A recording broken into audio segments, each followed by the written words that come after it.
Hello everyone, welcome to the self-knowledge course. Today, as every Sunday, we have our Facebook lectures. And well, actually I apologize because last Sunday I had announced that the lecture for today will be the first mountain. But before starting to talk about the mountains of initiation, we need to see this topic, the true meaning of the baptism, or what is a true baptism.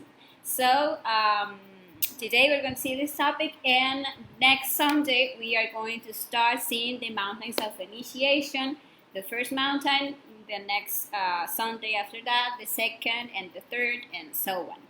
So today we have this very interesting topic, and well, let's start studying this because well, this is actually very interesting. And as always, if you have any question about this topic, you can leave your questions there in the comment section, and at the end of the explanation I will solve any question that you have. Well, what is a true baptism? It is actually necessary to know what baptism itself is, to understand that it has an esoteric transcendence, an esoteric meaning, further than what we think that baptism is. Today we are going, or let's say that today's lecture objective will be that we get to understand what this sacrament is, and that we understand that it has an importance in the work that we are carrying out in our internal work, but that is not something that we need to do or in the physical world. It's not about going to a church or a religion, to whatever, to be baptized, but about something that needs to be carried out in ourselves. Actually, in the past Phase B lectures, we have been looking at the work that will lead us to initiation. We saw the balancing of the centers, the fabrication of the mercuries, the initiation and trials, the sacred fire. And well, actually, the sacrament of the baptism has a lot to do with this.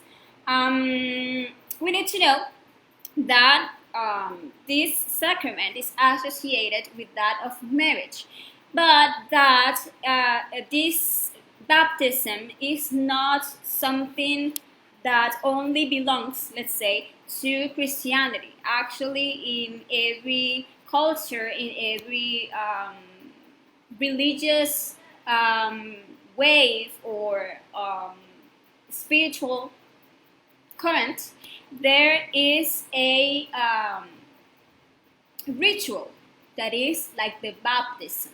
And the important thing is that we get to understand by looking at its symbolism what it really represents. And well, this is going to happen in us after we turn the waters so they go from the bottom up to our hearts when we light the sacred fires that we saw in the previous lecture. So we are going to see today everything about this. We are also going to see that there are three types of baptism. What does they mean? That there is a baptism of water, another of fire, and another of light. That will give us some understanding of the works of the three mountains. And we are going to get to see what is the true baptism.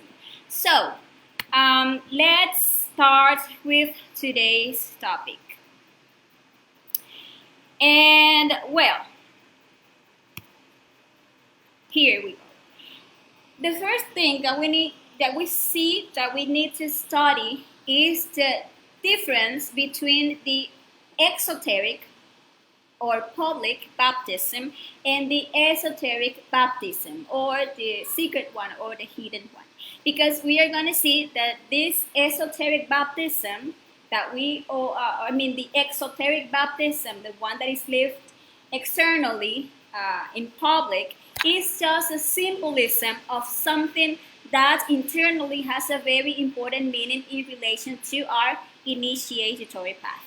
Most religion used to have two circles, the exoteric one or the public one, and the esoteric one or the secret one. Even if you see in the Jesus, when he was teaching, you are going to see that he used to talk to everybody like in parables, using symbolism. While to his disciples, he used to talk the mere truth. He used to say, and the secrets of the kingdom, as they used to call it, right clear. But they did so from lips to ears. That means in secret. That is the difference between what is shown esoterically and what is given internally in secret. So most religions have at this time lost their initiation tradition. However, most of them preserve this esoteric ritual of baptism that is actually representing the esoteric baptism that we need to carry out in our inner world. The esoteric circle, the internal one, and I give this, I clarify this because I know that when I say exoteric and esoteric, it's not easily to see the difference because it's almost like the same word. But one is with X and the other one is with S. So the esoteric circle, the internal one of a religion or of a spiritual current, etc., they don't go to study the sacred books merely externally, but esoterically.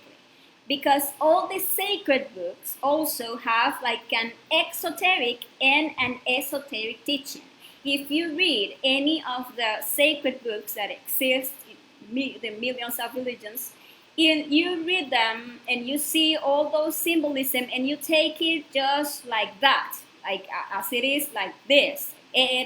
Adam and Eve, or the serpent, or the, I don't know, the candles, or the I don't know, trumpets, whatever. If you see all that and you take it just like that, you are not going to understand anything, because it is actually trying to explain you something, but you need to use your intuition and you need to know about astral symbology so you get to understand what is like hidden there between lines. So you learn to read between lines, and that is the way in which the esoteric circle study the sacred books, leaving aside the letter that kills to capture the spirit that vivifies. And well, there, if you like understand this, you are going to see that everything that you used to see in a religion, the sacraments, even their buildings, and all the elements that you find, for example, in a temple, actually have a symbolism. People nowadays doesn't know at all what they mean. They just like preserve those symbolism from ancient times, and they just continue doing so, but they actually don't understand what is the true meaning. And the same happens with the baptism. Whenever someone joins a religion, now he is baptized. And this exoteric ritual used to serve, I mean, the exoteric ritual, the public ritual of the baptism in all the rituals used to serve to awaken in people attending those rituals the desire to delve into those symbolism. So those who make themselves eyes to see and ears to listen were like interested in what is going on behind all this, and they were included in the esoteric or internal circle, and they began to receive instructions for the awakening of their consciousness that and some trials that led them to the initiation. And as I was saying, this has already been lost in the vast majority of religion cults. And baptism has become just a way in which people are like affiliated as members of a cult, or where childs are like from young age like linked to those cults or religions or schools. And if we have been baptized in any of the religions that exist, you are going to find out that you actually have a link to that cult, to that school, or even to the entity that is now leading internally that religion. So that is something very interesting to investigate internally, so we get to eliminate those links. Well, it is also important to know that baptism is not a merely Christian ritual, but it has existed in more religious cults and in different cultures because it is representing something internally. Now that we know this, let's get to know what is baptism. Actually, what baptism is, it's a pact of sexual magic. So it is a ceremony that has been carried out since the golden age of this race. Every race, and we are in the fifth race of this planet, every race have 4 ages. And the first one is the golden age, where people live, they have like more consciousness. They know, they still have like a connection with their spiritual part. Then comes the silver age. In this one, they start losing like their internal connection. They start seeking for materialism and stuff. Then comes the bronze age, and then comes the iron age, which is like the last one, and is the one in which people is like in their more degenerative state. They are seeking just for pleasure. They are not interested on getting to know themselves. So this is like the hardest part of this race. We are actually in the last trace and the last part of this iron age, because this race is about to end. And well, this ceremony was in the golden age.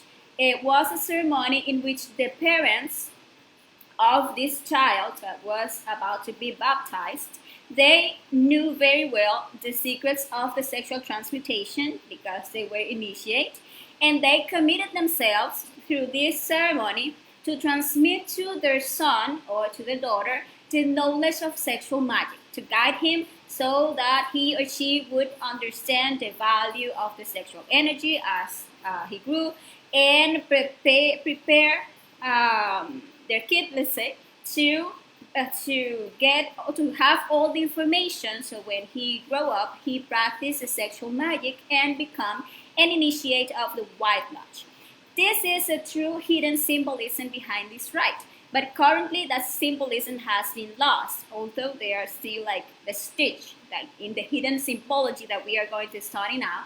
In each of the elements that are used during this ceremony, you are going to see now when we get to analyze this, how these all have that internal relationship.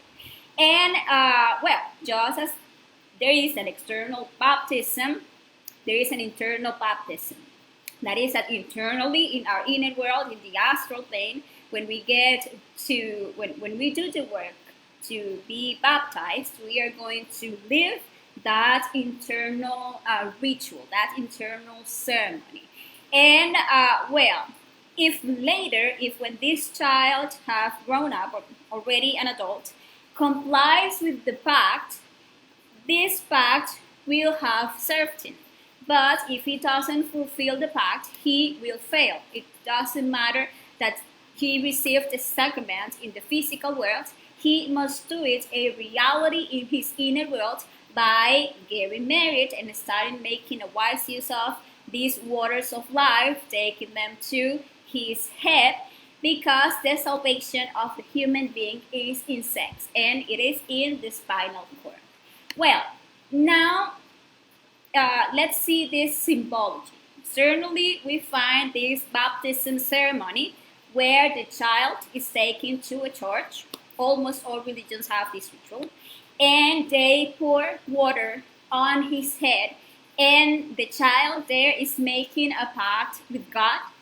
And they are godparents, etc. Currently, people don't understand the meaning of baptism. and it is understood as a pact of being a member of a religion, or many times people do it just as a social norm. But what are the real symbolism on this? For example, we have the water in the head. Internally, water represents our sexual energy. So the pact here that the parents of this child do, of this baby do, is the pact to teach the child to raise her sexual energy, her or his sexual energies, his internal waters, to the head. That is the first pact that is done there.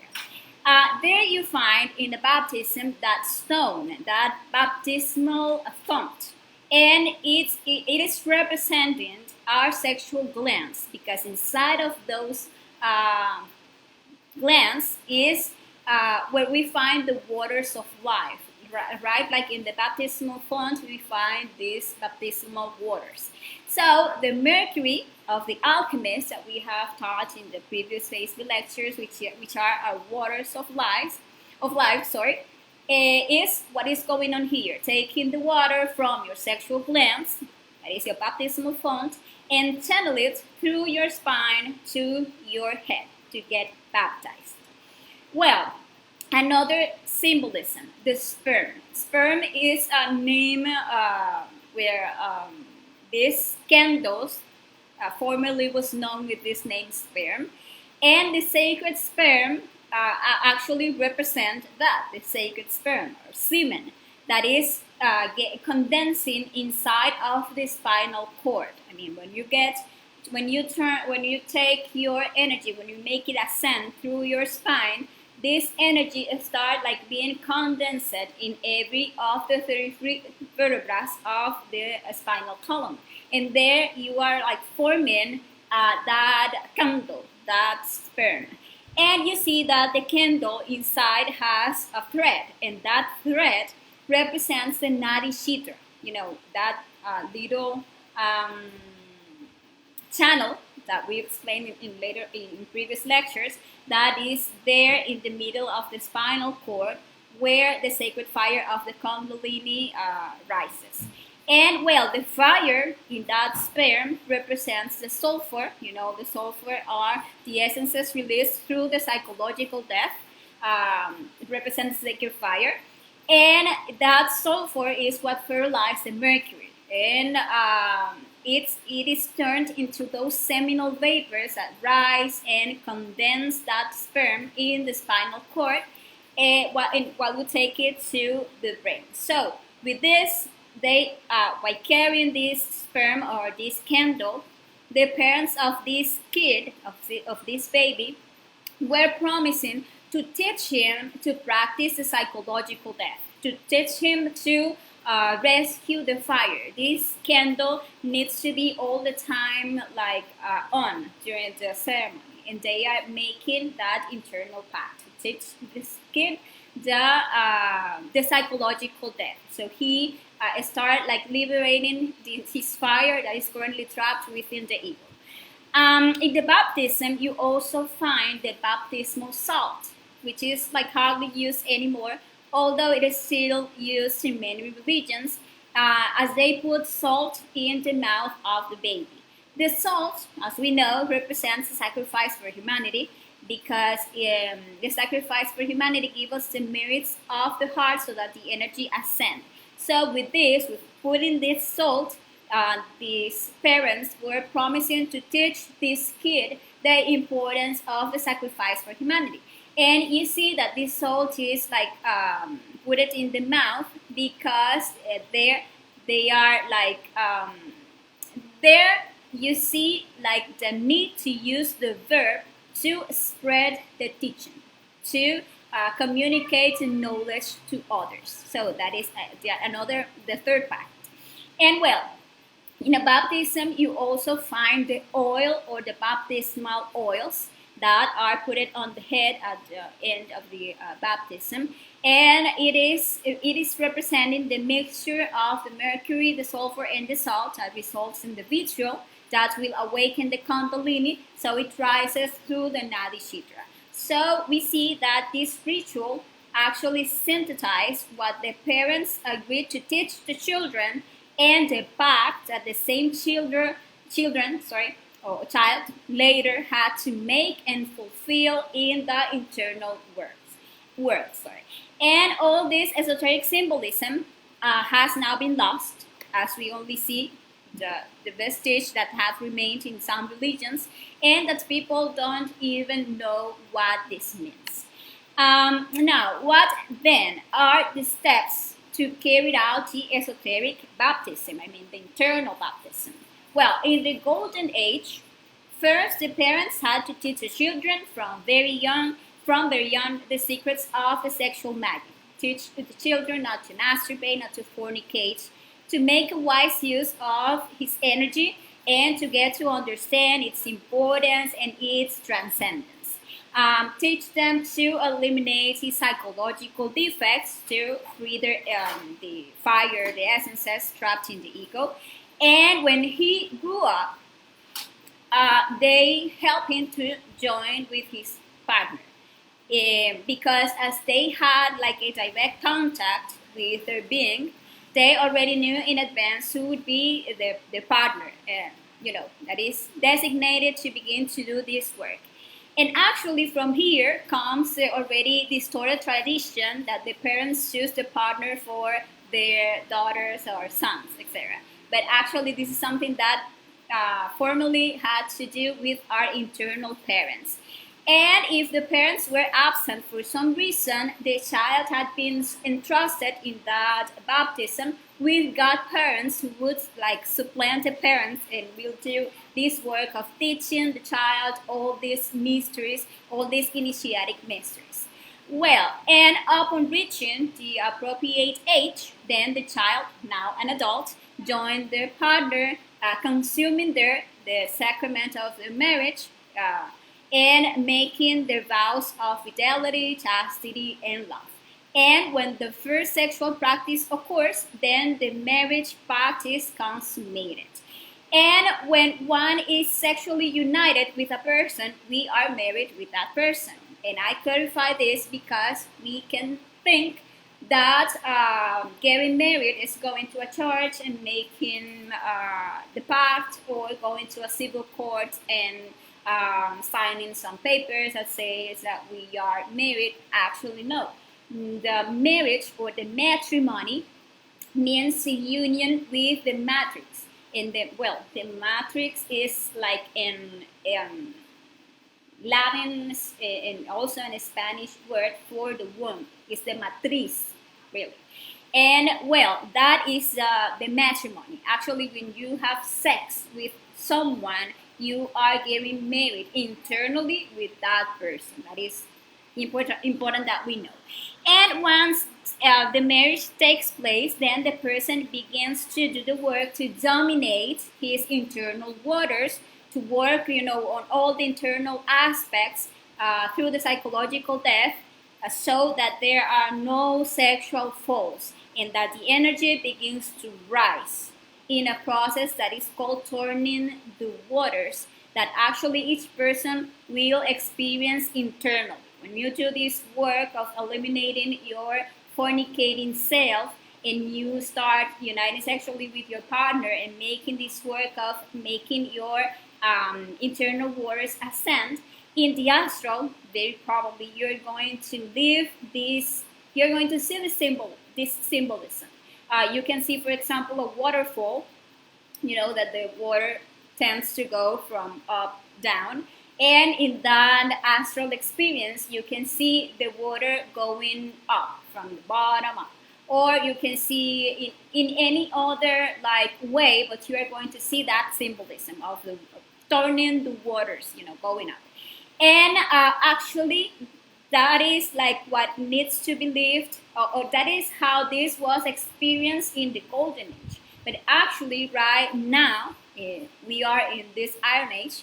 We didn't have parents who knew these secrets and who teach us about this, but we actually have our internal parents. And even though we don't recognize it, they are the ones that are putting us here in this moment to receive these teachings, to understand this knowledge. So are actually our own internal parents, our internal father, our internal mothers that are part of our consciousness that are bringing us here so we get to know about this work and its importance, and we start practicing. And if we come to this knowledge and we already have a partner, that is the partner with which we are going to practice the sexual magic, with the one that we are going to make this work. But if we come to this knowledge and we don't have a couple, then we must ask our internal parents, we must ask them to show us in the astral what would be that person that can collaborate us with this work.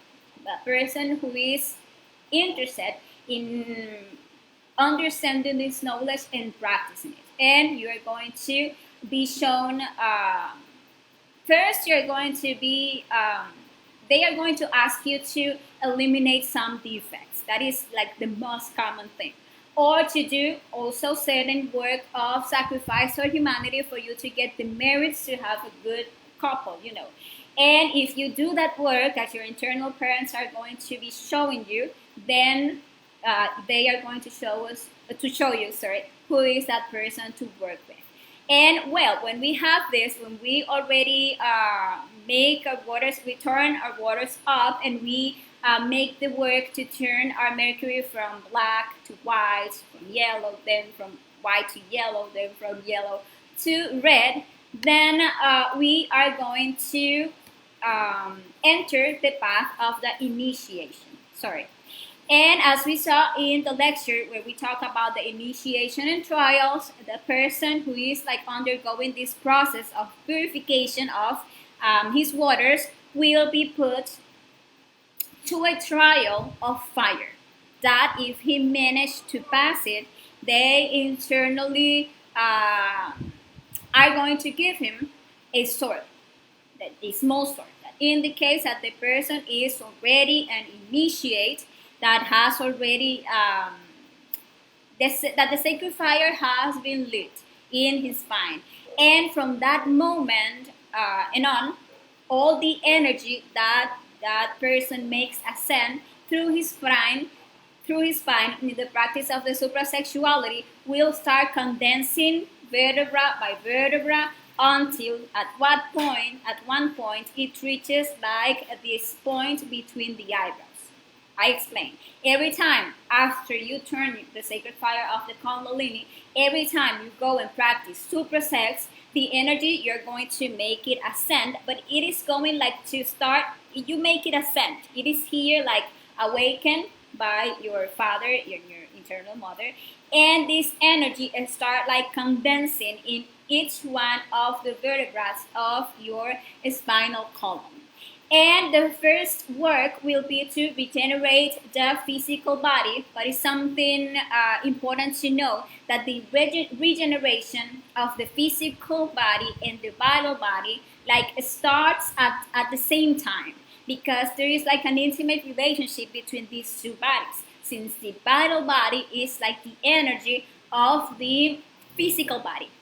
But what happens at one point in the ascent of both serpents, the serpent of the vital body stops rising and that of the physical body continues until the first initiation is completed, until you feel the 33 vertebrae of the physical body spine. And that because the vital body cannot be finished until the elimination of the fornicating self is completed. And this fornicating self includes the elimination of the incubus and succubus, that is an internal demon that we have within ourselves, that we have created with the masturbation, and the elimination of the masturbator self itself, and the elimination of the homosexual self. There, when you get to eliminate all those details, then you are going to be able to start the completion of the vital body serpent. And well, When the 33 vertebrae of the physical body spine are completely condensed, then it is said that the water has been raised to the head for the first time. So when the first initiation of major mysteries is completed, you know, the first sperm has been raised, then is where the process of the water baptism begins.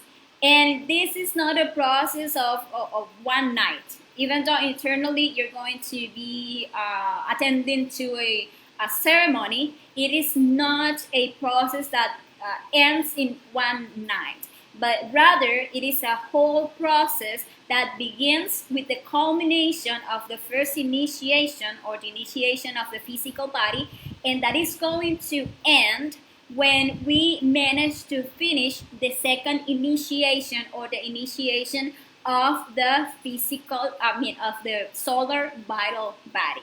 From then on, from that point, when we finish the first initiation, that serpent of the vital body will continue advancing, and its completion.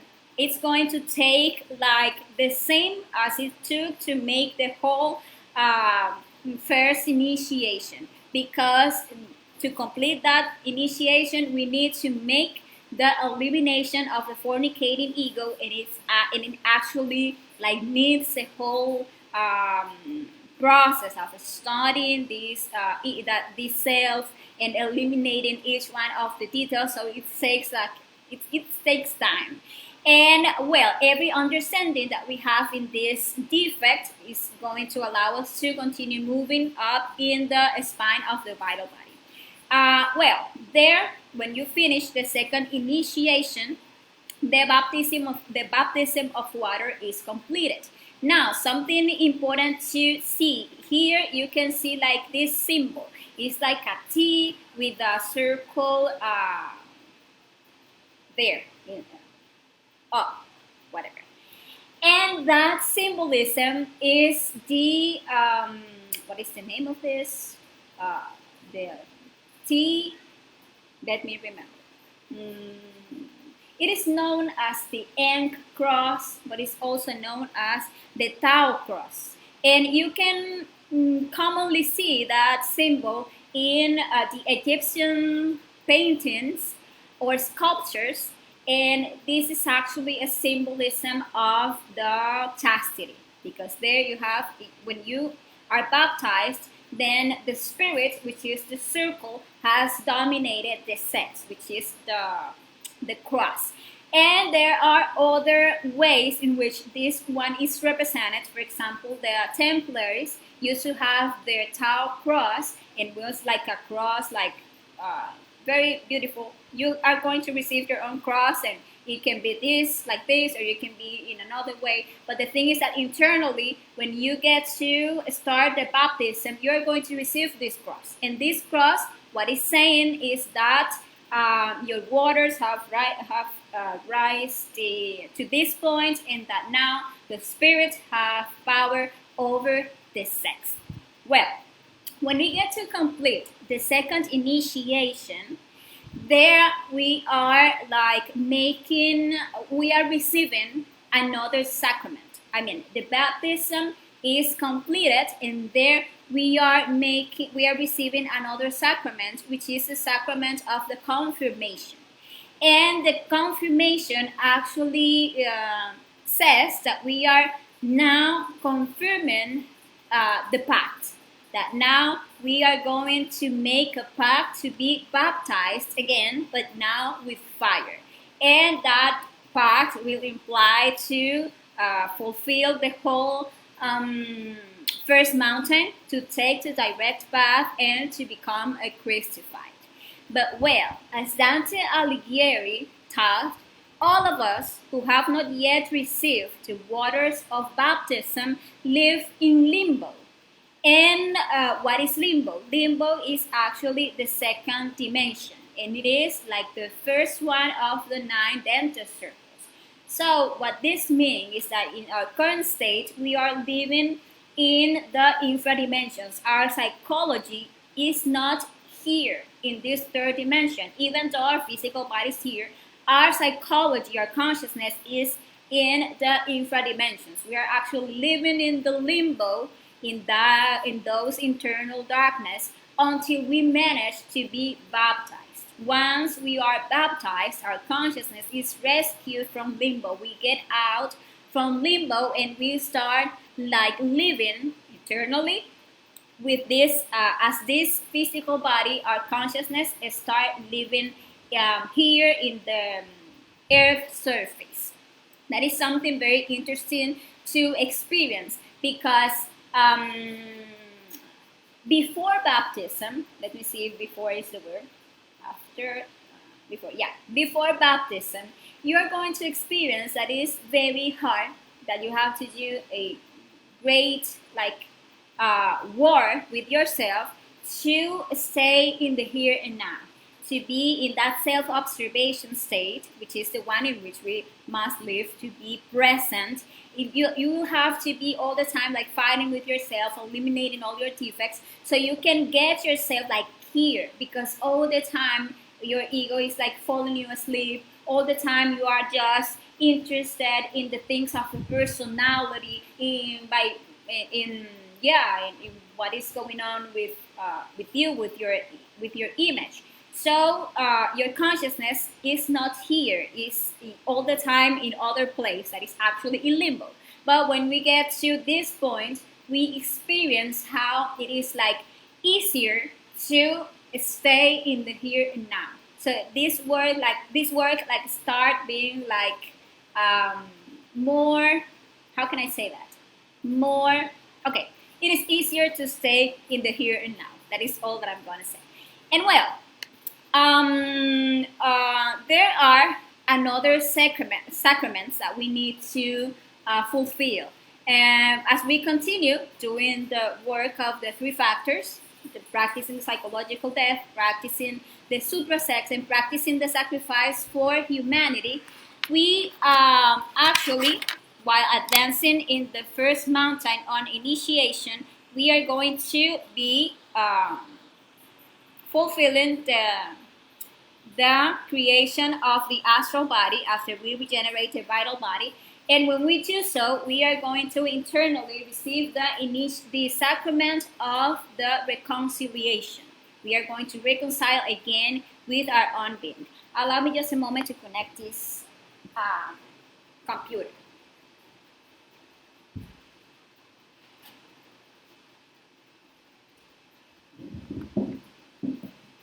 There we go. Sorry.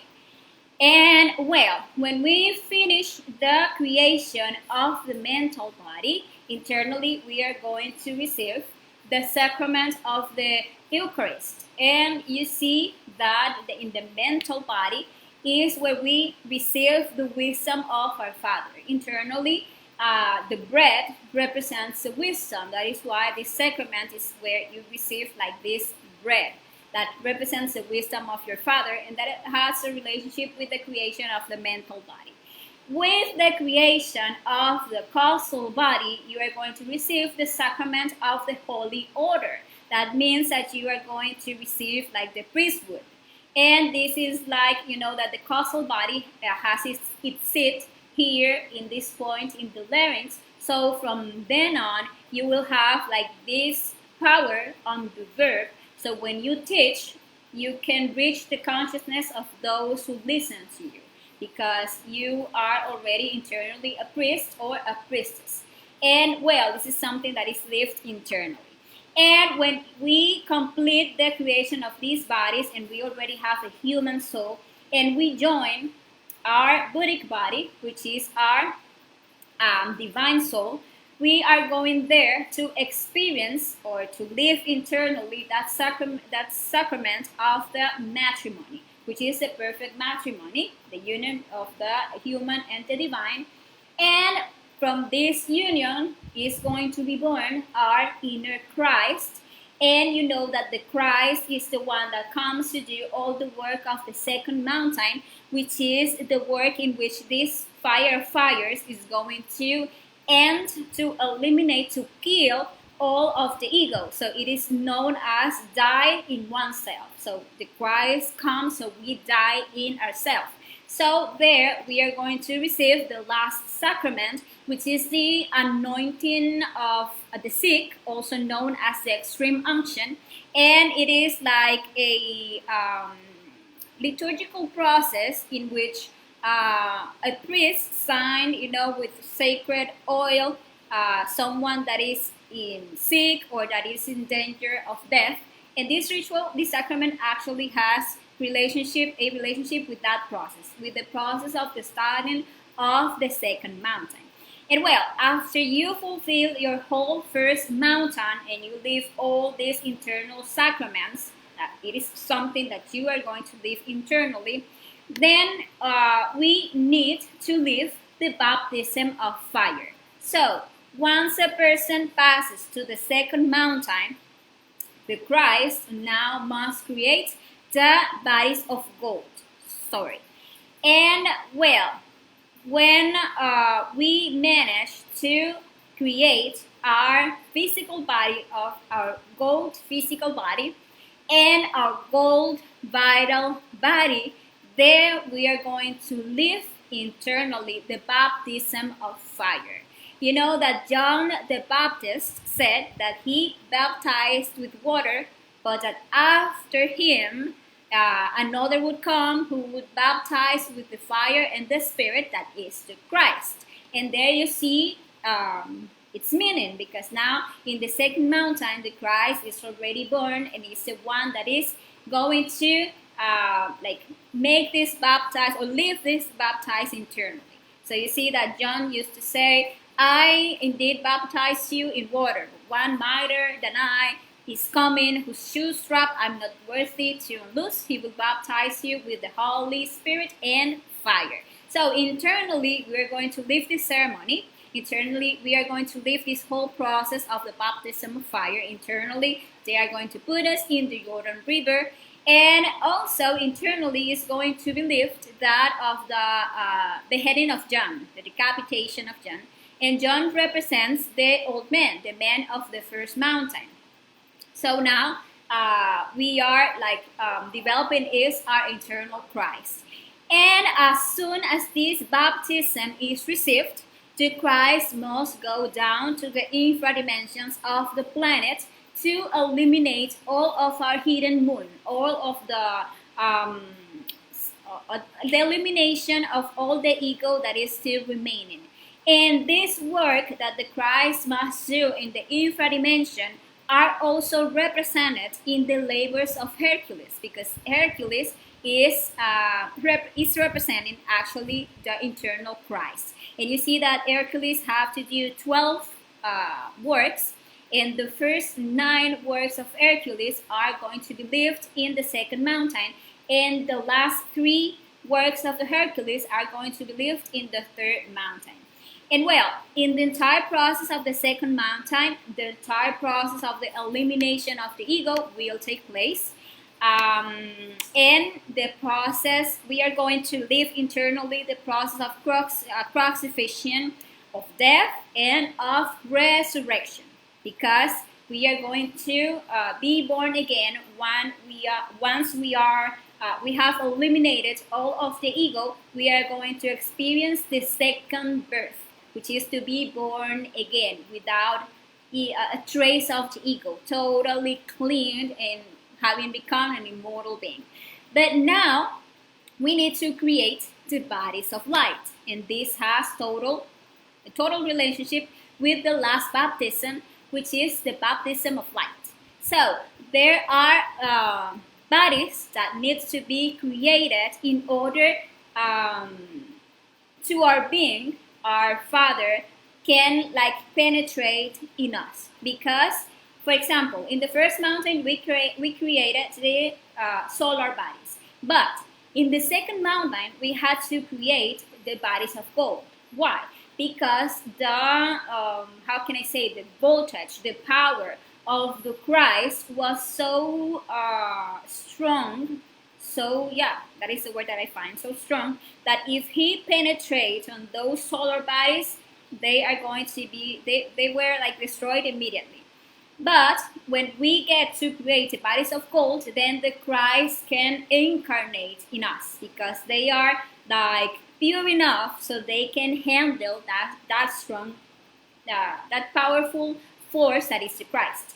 But now the force of the Father is huge, and if the Father is pure light, and if we want to make ourselves one with the Father, we need to now, in the process of the third mountain, to create or to fabricate the seven bodies of light. And there the Father can come down and can unite with the person. So at that precise moment, when we finish with the creation of these seven bodies of light, and the Father comes down and penetrating us, that moment is known as the baptism of light. At that moment, we will have reached the self-knowledge to become one with our real being. At that moment, we are going to have 100% of consciousness fully awakened, and well, that is like the precise moment in which we can say that we are, the I am I, that I already know myself. And that is the true baptism, the baptism of light. That is like the real one. And well, just like to summarize, there are three baptisms. The baptism of waters, and for this, or to receive this, we must have eliminated the fornicating self, and we must have regenerated the solar vital body. The second baptism is the baptism of fire. For this, we must have taken the direct path. We must have lived the Christmas of the heart, and the Christ must have created the gold vital body to receive the second baptism, which is the baptism of fire. And to receive the third baptism, we need to have eliminated all the ego and have created all the bodies of light so that our being can penetrate us and we achieve the self-realization. And well, when the baptism of light occurs, we can enter now the wisdom of the ray of creation by which we come. So here we came to learn, but actually when this seems to get to an end, it's just the beginning of a higher learning process. And well, this has been today's lecture, and I want to remind you that only by working the pure hours of life can one return to the paradise cycle Edenic state, because we were, how I say that in English, expelled. I think that is the word, from paradise because we lost our eternal works. And if we want to return to the paradise, to that Edenic state, that is a state of consciousness or a level of consciousness, we need to start working, making a wise use of our waters of life, making them pure and making them ascend through our spine. And well, this has been today's lecture, and I want to invite you to our next lecture, in which we are going to, talk about the first mountain. Everything in relation to this first work that we need to do in the initiation path. We are going to be learning everything about it in the next lecture. And well, I want to thank you to all of you who watched the video. Thank you for Katie, who is here. And if you have at any time any question, you can leave your questions there, and I will be gladly solving any question that you have. Thank you very much, and see you the next time. Ciao, ciao.